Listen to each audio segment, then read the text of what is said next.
Assalamualaikum warahmatullahi wabarakatuh. Halo semuanya. Sekarang kita sudah berada di Candi Jago yang berlokasi di Kecamatan Tumpang, Kabupaten Malang. Tepatnya di Jalan Wisnuwardana, Dusun Jago atau 22 km ke arah timur dari Kota Malang. Di sebelah kiri saya, bangunan dari struktur candi ini berbentuk seperti teras punden berundak. Secara keseluruhan memiliki panjang 23,71 meter dan lebar 14 meter serta tinggi 9,97 meter.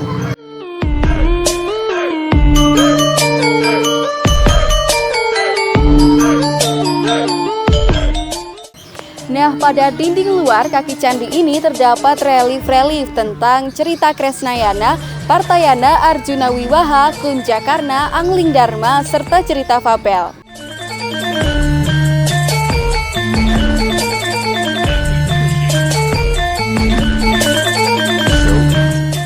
Candi Jago adalah candi yang berlatar agama Buddha Tatrayana. Salah satu ciri dari agama Buddha Tatrayana ini adalah terletak pada arcanya.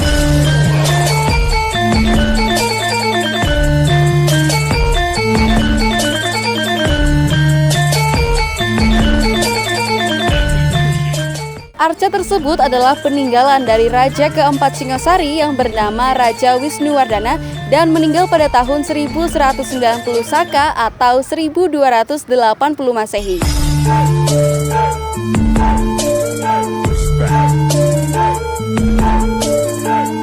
Nah teman-teman, setelah saya berkeliling di area candi ini, saya kok lihat ada orang prewed ya. Saya kok malah pingin kepo-kepoin mereka ya. Langsung aja ya kita tanya-tanya. Permisi mas, minta waktunya sebentar. Masnya dengan siapa? Noval mbak. Mas Noval, Dirgantara. Mas Dirgantara, Yolanda, dan Mbak Yolanda. Nah kira-kira nih, ini tadi kok saya lihat-lihat lagi prewed ya mas ya? Kita tag prewed hari ini di sini. Tag prewed ini. Nah saya mau tanya-tanya boleh ya mas ya? Silahkan, enggak masalah. Nah ini kok bisa kepikiran mau foto prewed di sini tuh gimana mas? Yang pertama ini sesuai sama tema kita mbak, dari kedua pasangan ini memang mintanya tema tradisional sesuai dengan baju yang dipakai, makanya kita pilih candi. Kenapa kok di sini? Satu, aksesnya mudah, deket banget sama jalan raya, gampang dicari, belakangnya pasar Tumpang ya. Terus tempatnya bersih, luas, penjaganya juga enak, makanya kita pilih di sini. Eits, jalan-jalan ke Tumpang belum lengkap rasanya nih kalau belum mampir ke tempat yang satu ini. Pastinya teman-teman sudah tidak asing bukan dengan kuliner ini? Yaps, bakso khas Malang. Bakso yang disajikan dengan beragam isian ini juga tersedia varian bakso bakar loh. Pokoknya cocok banget nih buat mengisi perut setelah berjalan-jalan melihat keindahan candi.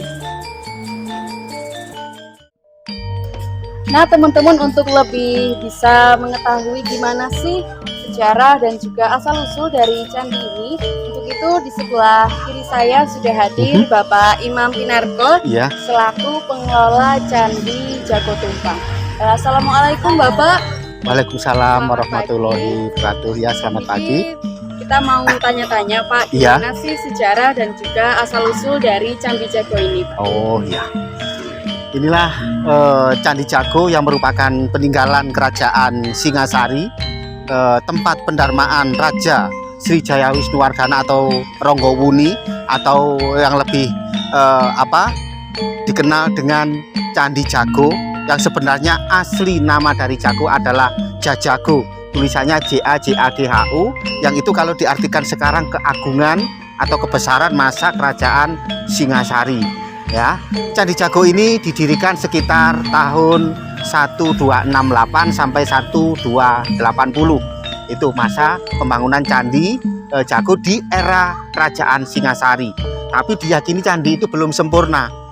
Ada dua tahapan. Iya, mungkin mungkin hanya setengah candi atau mungkin lebih kecil seperti itu. Makanya di tahun 1343 era Majapahit, Hayam Wuruk Gajah Mada, kan beliau senang mengonstruksi ulang bangunan leluhur untuk diperbesar, ya, sekitar tahun 1343 oleh seorang raja besar waktu itu, yaitu Raja Aditya Warman. Itu mengenai sedikit sejarah mengenai Candi Jago, ya. Untuk pertanyaan yang selanjutnya nih Pak, Ya. kalau saya lihat-lihat di sekeliling candi ini banyak terukir relief-reliefnya kan ya Pak? Iya. Itu mungkin boleh diceritakan reliefnya tuh mengandung cerita apa saja? Oh iya, ini mungkin Candi Jago ini adalah salah satu candi yang mempunyai relief terpanjang di Jawa Timur selain Candi Panataran. Mungkin dari Candi Panataran pun lebih panjang ini, walaupun ini tinggal kaki sama garbhagraha, tubuh sama atapnya nggak ada, masih tersisa 6 panel atau 6 judul relief, ya. Yang pertama yaitu yang paling bawah ini yang melingkar depan, ini identik dengan cerita tantri atau pavel atau cerita kumpulan hewan, itu relief yang pertama. Terus relief yang kedua yaitu cerita Ari Dharma atau yang dikenal sekarang Angling Dharma, itu yang menceritakan 4 elemen atau 4 unsur alam atau 4 unsur diri kita sendiri, itu ada semua di situ. Dan yang relief ketiganya yaitu relief cerita Kunjara Karna, itu relief menceritakan surga neraka. Dulu sudah detail banget masalah surga neraka itu bagian kaki bawah.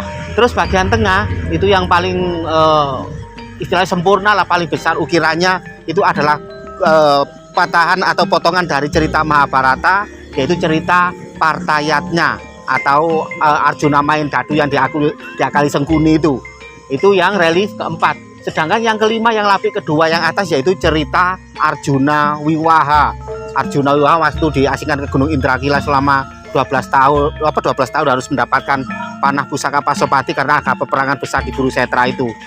Dan yang terakhir kanan kiri garbhagraha, walaupun tinggal sedikit, itu jelas banget, itu cerita Krisnayana, Krishna kecil biru yang susah diatur, ugal-ugalan, tapi beliau sekti mandraguna, itu cerita itu. Jadi walaupun ini tinggal kaki candi tok, sudah tersusun 6 judul atau 6 relief yang mungkin kalau kita kupas satu persatu nggak cukup 1 minggu cerita, saking panjangnya cerita ini.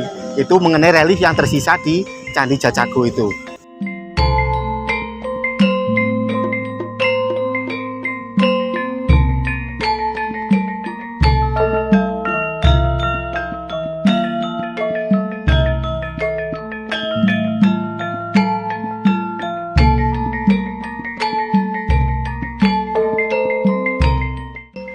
Mungkin yang terakhir Bapak bisa Iya. kasih pesan atau kesan kepada anak muda zaman sekarang yang sudah melupakan sejarahnya gitu. Iya, ya, saya berpesan kepada semuanya, khususnya kepada generasi muda, banggalah kepada kita bangsa Indonesia yang luar biasa, bangsa Nusantara yang penuh dengan peninggalan-peninggalan bersejarah.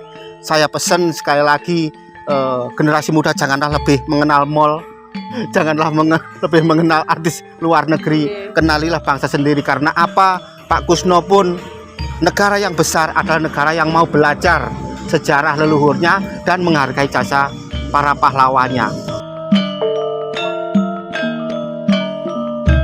Sekian dulu kita akhiri pertemuan kita di Candi Jago kali ini. Terima kasih dan wassalamualaikum warahmatullahi wabarakatuh.